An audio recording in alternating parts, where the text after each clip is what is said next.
کمیته اولتای فوق‌العاده تاجیکستان از یک صدمه مرگاور در کیلومتر 190 شورای دوشنبه خوجند خبر داد.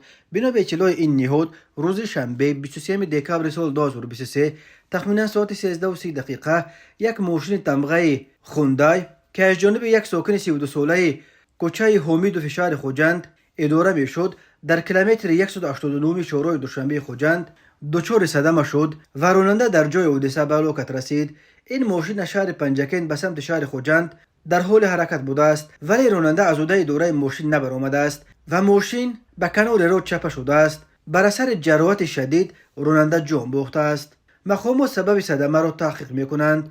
مرکز مطبوعات وزارت کارهای داخلی تاجیکستان قبلا خبر داده بود که ساعت 6 صبح 21 دکامبر سال 2023 تقریبا در یک وقت در دو صدمه در نویه یووان در جنوب جمهوری و شهرک غفوروف در شمال کشور 6 نفر به هلاکت رسیدند.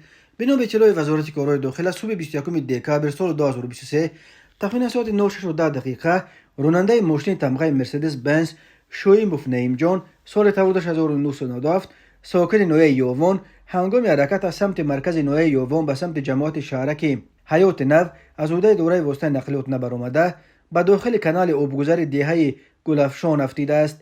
در نتیجه راننده شویموف و 3 مسافرش کوکانوف سروش سال تولدش 2003، سعداللهیف مولوده سال تولدش 1979 و شودیف گلبهار سال تولدش 1974 ساکنان امین نویه در جای حادثه به هلاکت رسیدند.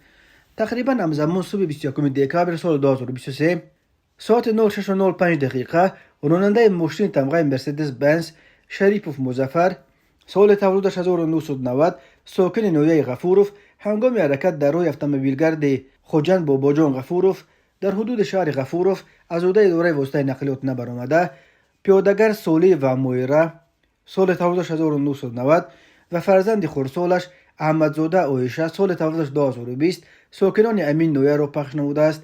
در نتیجه پیادهگرد سولی و خردسال احمدزاده جراحت وزن جسمانی برداشته در جای حادثه به هلاکت رسیدند. راههای تاجیکستان از لحاظ صدمه ها پرخطر دانسته می شوند. هر سال بر اثر صدمه ها در راههای تاجیکستان تا 400 نفر به هلاکت رسیده، بیش از 1200 تن دیگر معیوب می شوند.